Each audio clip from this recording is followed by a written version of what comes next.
Album निकाल्दाको शास्ति। Nagendra हाडादाईको सङ्गीतमा मैले करिब 35-40 वटा गीत गाएँ होला, जसमध्ये उहाँकै सङ्गीतमा मात्र 2 वटा गीत एल्बम निस्किए। 2033-34 सालतिरको कुरा हो। पहिलो नेवारी गीतको एल्बम रेकर्ड गर्न मैले नयाँ बजार म्यापी जाने बाटोमा पर्ने 5 आना जग्गा नै बेचेँ। 6,000 रुपियाँ तिरेर किनेको त्यो जग्गा 3-4 वर्षपछि बेच्दा 19,000 रुपियाँ हात परेको थियो। गीत रेकर्ड गर्दा सबै पैसा वारवार्ती खर्च भयो। तर क्यासेट बेचेर चुपुर चुपुर आएको पैसा त्यसै हावामै सिद्धियो। पैसा सिद्धियो भन्नुको मतलब 5 आना जग्गा हावामै हरायो। 5 आना जग्गा त सिद्धियो नै, क्यासेट निकाल्न पनि अनेक शास्ति खेप्नु पर्यो। एल्बममा रहेका जम्मा 9 गीत रेकर्ड गर्न कम्तीमा 2-2.5 वर्ष लाग्यो। जबकि अहिले जस्तो प्रविधिको विकास भएको भए सङ्गीत संयोजन गर्ने समय बाहेक त्यति गीत 2 दिनमै गाइसक्थे। त्यति बेला गीत रेकर्ड गर्न अहिले जस्तो छ्यापछ्याप्ते स्टुडियो थिएनन्। सिंहदरबारभित्र रहेको रेडियो नेपालमा मात्रै रेकर्डिङ स्टुडियो थियो, तर त्यहाँ व्यक्तिगत गीत रेकर्ड गर्ने कुनै सुविधा थिएन। त्यसमाथि झनै सरकारी स्टुडियोमा नेवारी गीत रेकर्ड गर्नु भनेको सपनामा पनि नचिताइने कुरा थियो। त्यस्ताका न्युरोडबाट खिचापोखरी जाने मोडैमा युनाइटेड स्टेट इन्फर्मेसन सर्भिस अन्तर्गतको अमेरिकन लाइब्रेरीको भवन थियो। त्यस भवनमा 60-70 मान्छे अटाउने साउन्ड प्रुफ कोठा पनि थियो, जहाँ बेला बेलामा अङ्ग्रेजी वृत्तचित्र देखाइन्थ्यो। त्यस्ता वृत्तचित्र हेर्न 5-7 पटक म पनि पुगेको थिएँ। वरिष्ठ गायक प्रेमदोष प्रधान दाई त्यहीँ कार्यरत हुनुहुन्थ्यो। पुरानो चिन्जानको विश्वासमा उहाँले मलाई गीत रेकर्ड गर्न त्यो कोठा सुटुक्क मिलाइदिनु भयो, जहाँ बिदाका दिन पारेर खुसुक्क मैले 4 वटा गीत रेकर्ड गरेँ। 3 वटा गीत भने प्रज्ञा प्रतिष्ठानको रङ्गमञ्चमा पर्दा सर्दा बन्द गरेर रेकर्ड गरियो। प्रतिष्ठानमा आबद्ध सत्यमोहन जोशी, विजय मल्ल र प्रचण्ड मल्ल दाईहरूले मेरो विशेष अनुरोधमा रेकर्ड गर्न प्रतिष्ठानको रङ्गमञ्च उपलब्ध गराइदिएका थिए। त्यहाँ पनि बिदाकै दिन पारेर रेकर्डिङ गरियो। बाँकी गीत भने जम्मल स्थित राष्ट्रिय नाचघरको रङ्गमञ्चमै पर्दा बन्द गरेर रेकर्ड गरियो। एउटा गीत त अझ साथी रिद्धिबहादुर बज्राचार्यको तेउड टोलमा रहेको घरको छिडीमा समेत गरियो। हल्ला र इको कन्ट्रोल गर्न छिडीको झ्याल र भित्ताहरूमा बोरा र अनेक कपडा ठोकियो। त्यति बेला एउटा गीत रेकर्डिङ गर्न सिँगै 1 दिन लाग्यो। सधैँ चाहिँ त्यो दिन पनि म्युजिसियन साथीहरूलाई खुवाउन घरबाटै खाजा बनाएर लगेको थिएँ।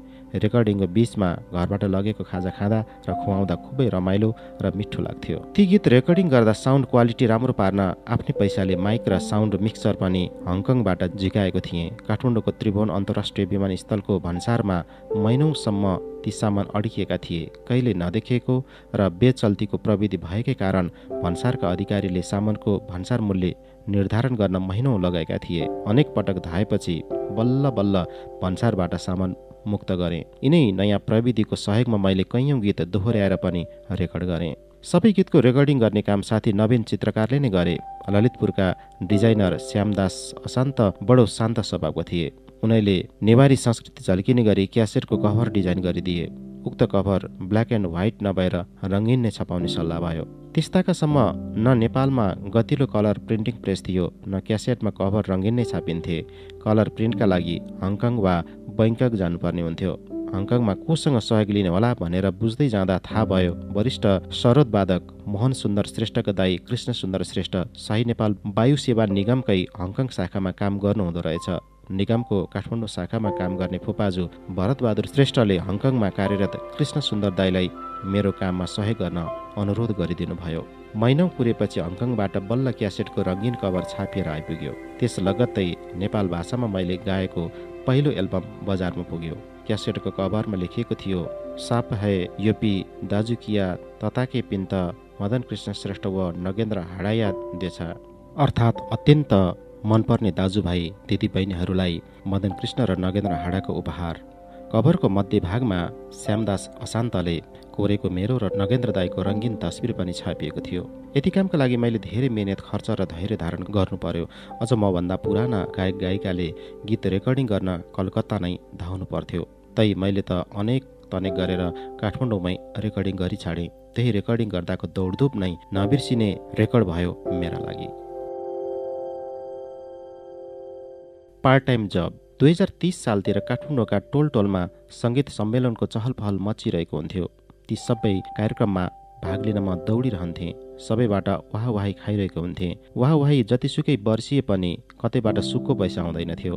स्थानीय सङ्घ संस्थाले आयोजना गर्ने नेपाल भाषाका त्यस्ता कार्यक्रमबाट पारिश्रमिक लिने कल्पनासम्म पनि कुनै कलाकारले गर्दैनथे।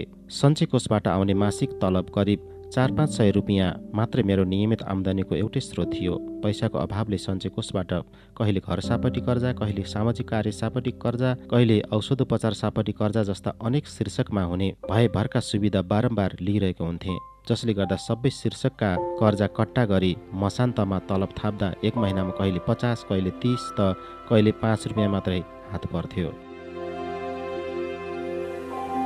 एकपल्ट त मसान्तमा तलब बुझ्न जाँदा प्रशासन शाखाका कर्मचारीले विभिन्न शीर्षकमा अघि नै लिइराखेको रकम कट्टा गरेर पेबुकमा अङ्ग्रेजीमा निल लेखिराखेको रहेछन्। निल अर्थात् तलब बापतको 1 पैसा पनि बाँकी छैन।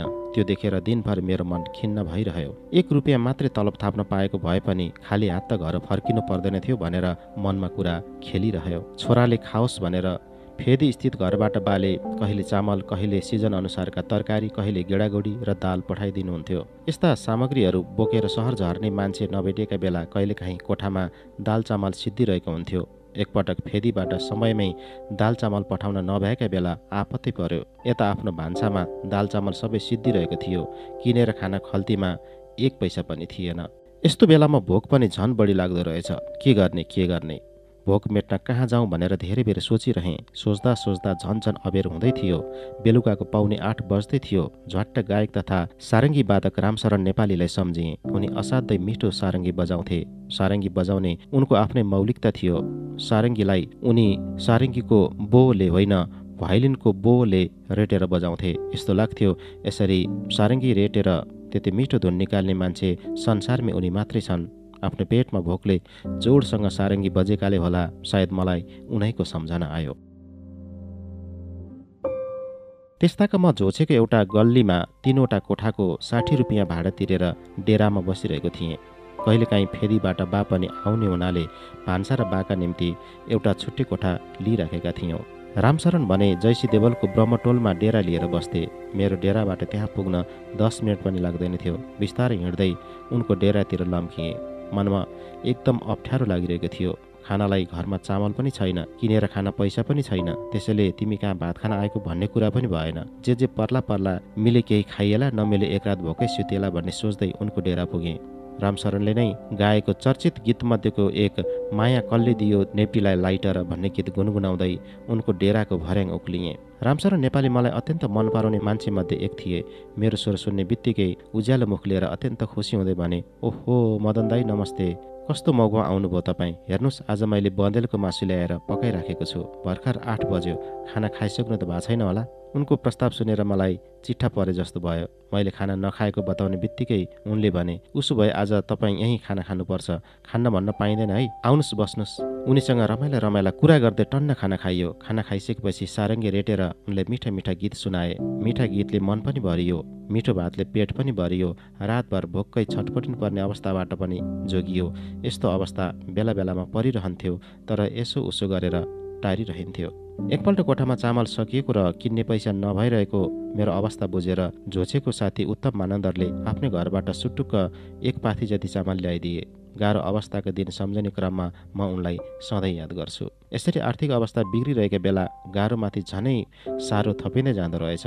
यता आफ्नो यस्तो हालतका बेला उता फेरि बा बिरामी हुन थाल्नुभयो। उहाँलाई कलेजो र दम सम्बन्धी रोगले च्याप्न थालेको थियो। एकातिर पैसा नआउने, अर्कोतिर खर्चको मात्रा बढ्ने अवस्था सिर्जना भयो। अफिसमा ओभरटाइम काम गरेर आउने धेरथोर पैसाले केही गर्न पुग्दैन थियो। यहाँबाट कि एकपटक अफिसकै एकजना साथी जयप्रकाश प्रधानङ्गसँग 10 रुपियाँ सापटी लिएको थिएँ। त्यो 10 रुपियाँ तिर्न ठ्याक्कै 6 महिना लागेको थियो। तर ती साथी फुर्सदका बेला विदेशी पर्यटकलाई गाइडको काम गर्ने हुनाले उनको पर्समा पैसा खाली हुँदैन थियो।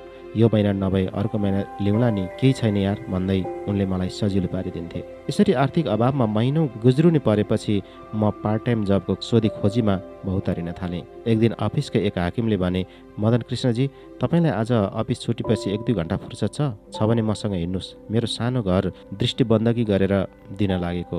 मेरो दाइ वकिल हुनुहुन्छ। आफ्नो घराइसी कागज लेख्दा आफ्नै ह्यान्डराइटिङ हुनु हुँदैन रे। त्यसैले मेरो दाइले जे लेख भन्नुहुन्छ तपाईँले त्यही बेहोरा खुरुखुरु लेखिदिने काम हो। त्यसबापत तपाईँलाई 20-25 रुपियाँ ज्याला पनि आउँछ। एकछिन सोचेँ, जे भन्छन् त्यही लेखिदिएर 20-25 रुपियाँ पाइन्छ भने राम्रै हो भन्ठानेर म उनको पछि लागेँ। हाकिमको घर पुगेपछि उनका वकिल दाइले भने, भाइ म जे भन्छु त्यही लेख्दै जानुहोस्। लेख्दा कमा, फुल स्टप र शब्दको माथि कुनै डिका पनि नतानिकन जे भन्छु त्यही अक्षर मात्रै लेख्दै जानुहोस् है। मैले हवस् भनेर उनले जे भने त्यही अक्षर मात्रै नेपाली कागजमा लेख्दै गएँ। यति नाले, यति तले, यति 4 किल्ला भित्रको मेरो घर दृष्टिबन्धक दिए बापत रु 6000 लियाको होइन कुरा ठिक साँचो हो भनेर लेखेँ। तर त्यही आफैले लेखेको अक्षर आफैले खर्र पढ्दा त रु 6000 लियाको होइन कुरा ठिक साँचो हो भनेर पो पढ्न पुगेको छु। लेख्दा चाहिँ लियाको हो इन कुरा ठिक साँचो, पढ्दा भने लियाको होइन कुरा ठिक साँचो हो। ओहो, म त एकदमै झस्किएँ। अदालतमा कस्ता शब्द प्रयोग हुँदा रहेछन् भनेर बुझेँ। कागज तयार पारिसकेपछि 20 रुपियाँ पारिश्रमिक लिएर घर फर्किएँ। तर 2-3 दिनसम्म पनि त्यही कुरा दिमागमा घुमिरह्यो। कता लेख्न नहुने कुरा मेरो हातबाट लेखायो कि पछि गाल पर्ने पो हो कि भनेर मनमा कुरा खेलिरहे। 4-5 दिनपछि मैले फेरि अर्को कागज लेख्न बोलाएँ। त्यही डरका कारण म आउन भ्याउँदिनँ भनेर गइनँ। त्योभन्दा पछि पनि उनले यसै गरी बोलाए, तर म जाँदै गइनँ। केही दिनपछि सञ्चय कोषका सहकर्मी साथी रङ्गनाथ शर्माले सोधे, ए मदन कृष्ण, तिमीले पार्ट टाइम जब खोजिरहेका होइन? तिमीलाई गीत गाउन त आइहाल्छ, हार्मोनियम पनि बजाउन आउँछ। मैले हार्मोनियममा मेरो हात त्यसरी फरर त चल्दैन, तर काम चलाउका रूपमा भने बजाउन आउँछ भने। उनले ल उसो भए अफिस छुटेपछि मसँग लाजिमपाटको मनास्लु होटेलसम्म हिँड। त्यहाँ मेरी आन्टीले टुरिस्टहरूलाई हरेक साँझ विभिन्न लोकनृत्य देखाउने लालुपाते भन्ने एउटा संस्था चलाइरहनु भएको छ। त्यहाँ हरेक दिन 1-1 घन्टा हार्मोनियम बजाएर 6-7 वटा जति गीत गाउनुपर्छ। त्यसबापत महिनाको 225 रुपियाँ तलब आउँछ भने।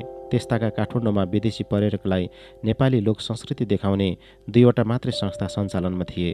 लालुपातेका अलावा लाल दरबारमा एभरेस्ट कल्चर भन्ने संस्था पनि थियो, जहाँ अहिले याक्यान यति होटेल छ। राजदरबारकी सदस्य जयन्ती शाहले यति ट्राभल्स एजेन्सी होटेल अन्नपूर्णका अलावा एभरेस्ट कल्चर पनि चलाएकी थिइन्। त्यसैले काठमाडौँ आउने 70-80% विदेशी पर्यटक नेपाली लोक संस्कृतिको मजा चाख्न त्यहीँ पुग्थे।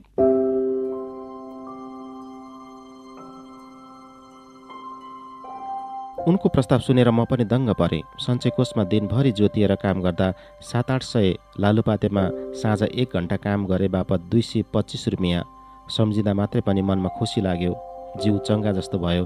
त्यही दिन अफिसको काम सकेर रङ्गनाथसँग लाजिमपाट स्थित मनास्लो होटेल पुगेँ। उनकी आन्टी अन्नपूर्ण घिमिरेले मनास्लो होटेलको प्राङ्गणभित्रै लालुपाते चलाउनु भएको रहेछ। यसअघि यो संस्था नारायण गोपाल र गोपाल योन्जन लगायतले सुरु गर्नुभएको थियो। सानो चिटिक्क परेको 100 जना जति दर्शक अटाउने हल रहेछ। स्टेज पनि सानै चिटिक्क परेको रहेछ। रङ्गनाथले आन्टीसँग परिचय गराउँदै भने, ऊ चाहिँ मेरो साथी मदन कृष्ण श्रेष्ठ। उसले पार्ट टाइम जब खोजिरहेको थियो, यहाँ पनि मान्छे चाहिरहेको छ भन्नुभएकाले भेटाउन ल्याएको। अन्नपूर्ण घिमिरेजीले ल हुन्छ नि त, दिनका दिन आउन भ्याइन्छ होइन त भन्नुभयो। मैले भने भ्याइहालिन्छ नि।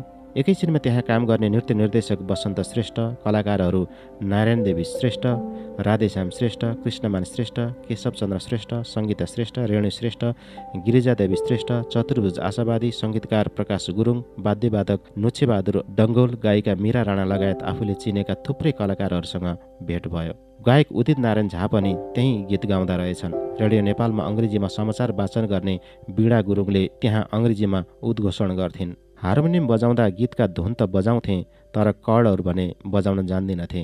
सङ्गीतकार प्रकाश गुरुङ भने देब्रे हातले नै खुबै राम्रोसँग हार्मोनियम बजाउँथे। उनीलाई भने, ए सोम, मलाई पनि हार्मोनियमका कर्डहरू अलि सिकाइदेऊ न। सहयोगी र भलात्मी स्वभावको उनले मलाई कर्डहरू बजाउन सिकाइदिए। दिनभर सञ्चय कोषमा काम गर्थेँ। साँझ परेपछि लालुपातेमा हार्मोनियम बजाएर गीत गाउँथे। त्यसपछि लगातार करिब 3 वर्षसम्म लालुपातेमा पार्ट टाइम काम गरेँ। करिब 3 वर्षपछि लालुपातेले ताहाचलमा रहेको सोल्टी होटलभित्रको हिमाल चुली भन्ने रेस्टुरेन्टमा सांस्कृतिक कार्यक्रम गर्ने ठेक्का पायो। अन्नपूर्ण दिदीले लालुपाते बन्द गरेर हिमाल चुलीमा सांस्कृतिक कार्यक्रम थाल्नुभयो। त्यसपछि म लगायत सबै कलाकार लाजिमपाटबाट ताहाचल स्थित सोल्टी होटल धाउन थाल्यौँ। मीरा राणा, उदित नारायण झा र म त्यहाँ गीत गाउँथ्यौँ। त्यस्तै 1.5-2 वर्षपछि अन्नपूर्ण दिदीले हिमाल चोली चलाउन छाड्नुभयो। त्यसपछि सांस्कृतिक कार्यक्रम चलाउने ठेक्का गायिका मीरा राणाले लिइन्। मीराका श्रीमान उदयजङ राणा सञ्चयकोषमा मेरा सहकर्मी थिए, त्यसैले पनि मैले आफ्नो काम जारी राखेँ। राति 7 बजेबाट सुरु हुने सांस्कृतिक कार्यक्रम राति 9 बजेसम्मै चल्थ्यो। कार्यक्रमको मध्यान्तरमा बेलुकीको खाना हामी सबै कलाकारले सोल्टी होटलमा खान्थ्यौँ। कुकहरूले ठुलो डाडुले भात पस्केर प्लेटमा हालिदिन्थे। ठुलो एक डाडु भातको 20 पैसा र ठुलै एक डाडु दालको पनि 20 पैसा पर्थ्यो, तर तरकारी भने अलिक महँगो थियो। सानो एक डाडुकै 50 पैसा पर्थ्यो। यसरी एकपल्ट खाना खाँदा जम्मा 90 पैसा खर्च हुन्थ्यो। झन्डै 1.5 वर्ष सोल्टी धाएपछि मैले आफैले केही गर्ने निधो गरेर काम छाडेँ। पुरानो समयका ती दृश्य सम्झिँदा केही गाह्रो पनि लाग्छ, रमाइलो पनि लाग्छ। जे होस्, ती मेरा सङ्घर्षका दिन थिए। बा बिरामी हुँदा बा झन्झन बिरामी पर्न थाल्नुभयो। उहाँलाई दम र कलेजो सम्बन्धी समस्याले च्याप्दै लगेको थियो। भट्टी पसलतिर गएर जाँड रक्सी खाने बानी उहाँको कहिले थिएन। तर फुपूहरूको घरमा नजिकका साथी कहाँ र चाडबाडको समय भान्जा भान्जीहरूसँगै बस्दा पुरानो गफ लडाउँदै हाँस्दै रमाउँदै थोरै घरमै बनाएको रक्सी भने खाने बानी थियो। म सानो छँदा चाडबाडको बेला बासँग एउटै खाटमा सुत्थेँ। बाको मुखबाट कहिलेकाहीँ रक्सी र चुरोट ठ्वास्स गनाउँथ्यो, जुन मलाई पटक्कै मन पर्दैन थियो। सायद त्यही रक्सी र चुरोट या अरू कुनै कारणले बालाई दम र कलेजोमा समस्या आएको हुनुपर्छ। बालाई लिएर उपचार गर्नमा बारम्बार अनेक डाक्टरका क्लिनिक, अनेक प्याथोलोजी धाइरहन्थे। बा कहिले निको भए जस्तो देखिनुहुन्थ्यो, कहिले रोगले च्यापेर उहाँलाई गाह्रो हुन्थ्यो। बाको दीर्घ रोगकै कारण स्वास्थ्योपचार खर्च झन्झन बढ्दै जान थाल्यो। खर्च पुर्याउन अफिसबाट बारम्बार कर्जा लिइरहन्थे। अफिसबाट बेला बेलामा लिएको कर्जा कट्टा गरेर आउने तनखा त नखा भने जस्तै नाम मात्रको हात पर्थ्यो। पार्ट टाइम जबबाट आउने पैसा पनि औषधि पसलहरूमा उधारो तिर्दै ठिक्क हुन्थ्यो। त्यसो त हाम्रो पुर्ख्यौले जग्गा जमिन नभएको पनि होइन। फेदेमै मात्र पनि खेत र पाखा गरेर त्यस्तै 37-38 रोपनी जग्गा थियो। त्यसका अलावा बुढा नीलकण्ठ, चपली, ताहाचल, सोल्टी होटल छेउछाउमा कलङ्कीतिर, नागार्जुनको मुड्खु गाउँ सबैतिर गरेर करिब 60-65 रोपनी जग्गा थियो। धेरै जमिन मात्र भएर के गर्नु? देशमा भूमि सुधार लागू भएपछि मोहीहरू छोइसक्नु भएनन्। मोहीले तल्छिङ अर्थात् जग्गा धनीको घरमा वार्षिक रूपमा बाली बुझाउन ल्याउने काम कम हुँदै गयो। आफै गएर बाली लिन जाँदा पनि मोहीलाई भेट्टै गाह्रो पर्थ्यो। बल्ल तल्ल भेटिए पनि मोहीले नचिने जस्तो गरी जग्गा धनीको मुखै हेर्न खोज्दैनथे। यता हस्पिटलले बाका लागि औषधिको प्रेस्क्रिप्सन थपेको थपै, उता भने पैसाको खोजीमा दगुरेको दगुरै। कहिले फुपूहरूले औषधि किनेर ल्याइदिनुहुन्थ्यो, कहिले चिने जानेका औषधि पसलबाट उधारोमा औषधि ल्याउँथे। यसै क्रममा तेउड टोलकी नामी कम्पाउन्डर योग्यलाल श्रेष्ठ दाईको पसलबाट अलि धेरै नै औषधि उधारो लियो। वीर अस्पतालमा बा भर्ना भएको बेला सञ्चयकोषका साथी गोवर्धन श्रेष्ठकी श्रीमती स्टाफ नर्स थिइन्। उनले मेरो मर्का बुझेरै महँगो स्याम्पल औषधि सित्तैमा दिएर मद्दत गरिन्। आपत परेकै बेला गरेका गुण बेला बेला सम्झिँदो रहेछ। स्याम्पल औषधि बारम्बार आफूले मात्र दिँदा अप्ठ्यारो हुने भएर उनले अरू नर्स पनि चिनाइदिन्। म ती नर्सहरूको कोठामा गएर उनीहरूलाई अनेक जोक सुनाएर बेला बेलामा बेस्कन हँसाइरहन्थे, जसले गर्दा उनीहरूले पनि मलाई स्याम्पल औषधि दिएर मद्दत गर्थे। बा त्यसरी बिरामी भइरहेकै बेलामा पनि ठाउँ ठाउँ सांस्कृतिक कार्यक्रम धुमधामसँग आयोजना भइरहेका हुन्थे। म बाको स्वास्थ्य अवस्था हेरेर आफ्नो प्रस्तुति देखाउन कतै जान्थेँ त कतै जान सक्दिनथेँ। एकपल्ट भृकुटी मण्डपको राष्ट्रिय सभागृहमा सांस्कृतिक कार्यक्रम थियो। उक्त कार्यक्रम हेर्न सशुल्क टिकट बेचिएको थियो, जसमा मेरो नाम अन्य कलाकारको भन्दा अलिक धेरै हाइलाइट गरेर प्रचार गरिएको थियो। कार्यक्रम हुने दिन पनि बालाई एकदमै सन्चो थिएन। मलाई भने कार्यक्रममा भाग लिन जानै पर्ने थियो। बिरामी बाको श्वास प्रश्वासको समस्या बढेको देखेर डाक्टरले 1 सिलिन्डर अक्सिजन तुरुन्तै किनेर ल्याउन भन्दै प्रेस्क्रिप्सन लेखिदिए। बाको जीवनको दाँजोमा कार्यक्रमलाई महत्त्व दिने कुरै आउँदैन थियो। तैपनि मेरो अनुपस्थितिले कार्यक्रम बिग्रन पनि सक्थ्यो। आयोजकहरूले दर्शकहरूबाट गाली खानुपर्ने अवस्था पनि आउन सक्थ्यो। कार्यक्रम जेसुकै होस् भनेर म वीर अस्पतालबाट रित्तो सिलिन्डर बोकेर कान्तिपथ स्थित ज्योति भवनमा अक्सिजन किन्न हिँडेँ। हस्पिटलको ढोकैनेर ठुली फुपूका छोरा प्रचण्ड लाल दाई भेट भए। उनी मभन्दा धेरै छिटो छरितो थिए। त्यसैले मैले उनलाई भने, तिमी कान्तिपथसम्म गएर अक्सिजन किनेर ल्याइदेऊ, त्यतिन्जेल म राष्ट्रिय सभागृह गएर मेरो प्रस्तुति दिएर आउँछु। हुन्छ भन्दै प्रचण्ड दाई ज्योति भवनतिर लागे। म हतारिँदै राष्ट्रिय सभागृहतिर लम्किएँ। मञ्चमा आफ्नो प्रस्तुति दिइरहँदा बालाई अस्पतालमा गाह्रो भइरहेको दृश्य सम्झेर मेरो दिमाग खलबलिरहेको थियो। मेरो प्रस्तुति के भयो कस्तो भयो दिमागले राम्रैसँग काम गरिरहेको पनि थिएन। आफ्नो प्रस्तुति हतार हतार सकेर अस्पताल दगुरेँ। अस्पताल पुग्दा प्रचण्ड दाइले अक्सिजन ल्याइसकेका रहेछन्। त्यही अक्सिजनको सहारामा बाले हलुकासँग श्वास फेरिरहनु भएको देखेर मेरो मन पनि हलुका भयो। तैपनि अक्सिजन म आफैले ल्याउनु पर्थ्यो भनेर मनमा अशान्ति भने भइरह्यो। बा सामाजिक रूपमा सक्रिय कार्यकर्ता भएकै कारण उहाँका धेरैजसो साथी पनि बौद्धिक र राजनीतिक रूपमा सक्रिय थिए। बाले सधैँ कुरा गरिरहने र बेला बखत भेटिरहने उहाँका साथीहरूमा कवि सिद्धिचरण श्रेष्ठ, मूर्तिकार चन्द्रमान मास्के, साहित्यकार वैकुण्ठ प्रसाद लाकोलदेखि साहित्यकार तथा राजनीतिज्ञ धर्मरत्न एमीजीसम्म हुनुहुन्थ्यो। धर्मरत्न एमीजीले मलाई छोरा जस्तै व्यवहार गर्नुहुन्थ्यो। उहाँ घरमा आएका बेला अक्सर भन्नुहुन्थ्यो, हे मदन कृष्ण, पढ है पढ, पढ्नुपर्छ। पढ्ने बेलामा कोर्स बुक मात्र होइन, आउटबुक पनि पढ्नुपर्छ। कादम्बिनी र सरिता जस्तै हिन्दी पत्रिका पनि पढे हुन्छ। त्यसमा ससाना लेख र छोटा कथा छापिएका हुन्छन्। ती पढ्न सजिला र रमाइला पनि हुन्छन्। म आज्ञाकारी भएर हवस भन्थेँ र कहिलेकाहीँ अलिअलि पढ्थेँ पनि। सानै छँदा बाले आफ्ना साथीसँग बसेर कुरा गरेको सुन्न रमाइलो लाग्थ्यो। बुढापाकाहरूले कुरा गरिरहेको सुन्दा अनेक ज्ञान बुद्धि प्राप्त भएको महसुस हुन्थ्यो। एकपल्ट बा र धर्मरत्न एमीजी फेदीको घर अगाडि बाटो छेउमा मेचमा बसेर गफिरहनु भएको थियो। छेउैमा बसेर मैले उहाँहरूका कुरा ध्यानपूर्वक सुनिरहेको थिएँ। त्यति नै बेला बाको अघिल्तिरबाट हजुरबाको उमेरका बुढा पुरोहित बाजे लुखुर लुखुर हिँडेर आइरहेका थिए। पुरोहितले देखेर बा उठ्नुभयो र दर्शन गरेँ बाजे भन्नुभयो।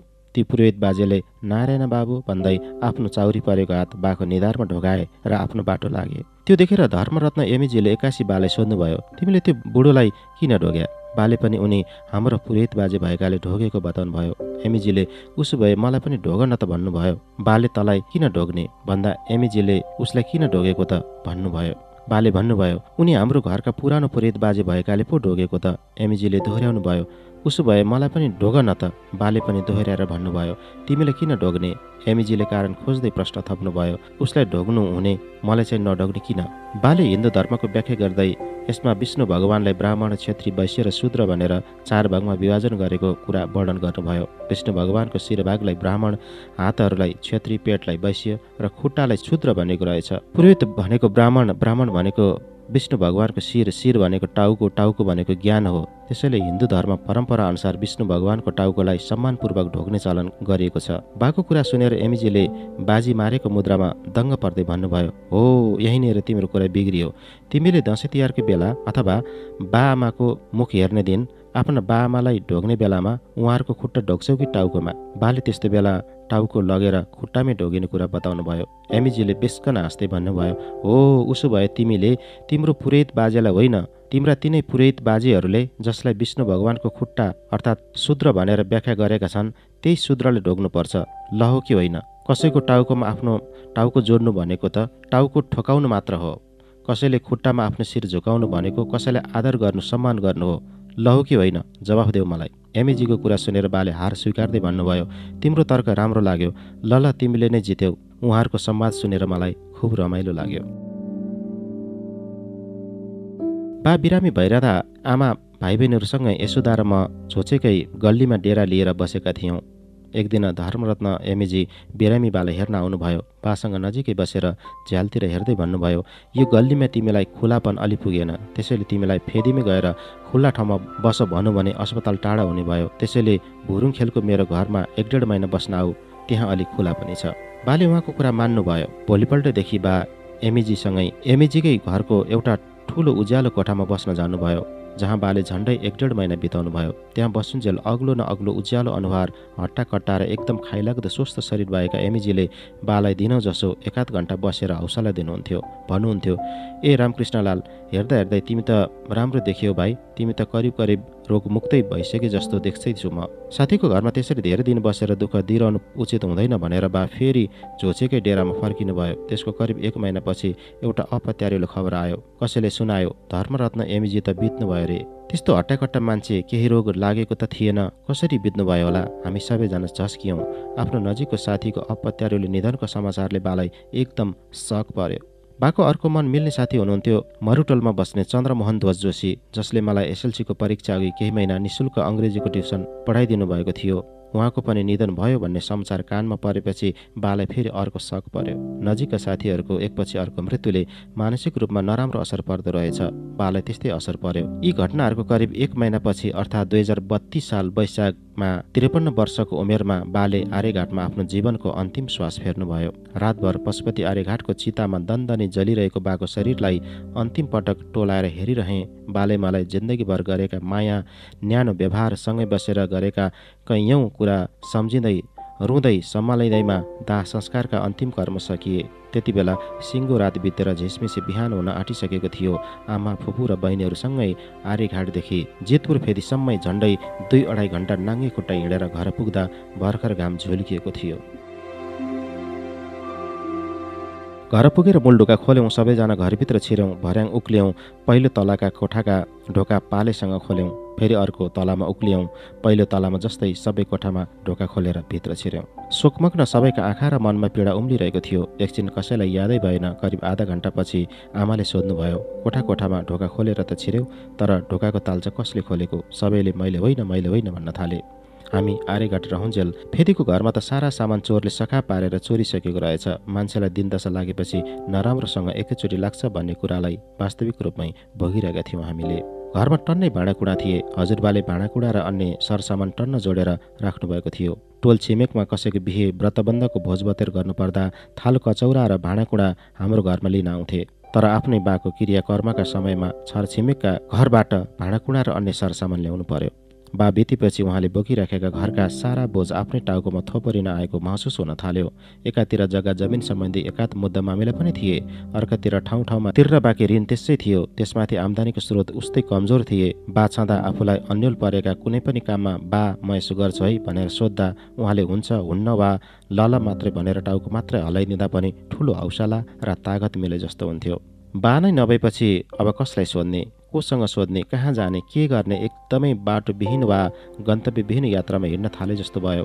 घरैमा बसिरहँदा पनि बर्सातको मौसममा ठुलो हावाहुरी आएर घरको छानै उड्याएर लगेको छानाविहीन घरमा बसिरहे जस्तो महसुस भयो। घरका भित्ताहरूमा बासँगै उभिएर खिचिराखेका तस्बिर देख्दा मन त्यसै भक्कानिन्थ्यो। घरका झ्याल ढोका मेज टेबल पनि रोइरहे जस्ता देखिन्थे, मानौ सारा संसार नै दुखी छ। ढले पिपल एक्लै, पिपल ढले बर, जो ढले नि चौतारीको छाती चरर, जो ढले नि चौतारीको छाती चरर।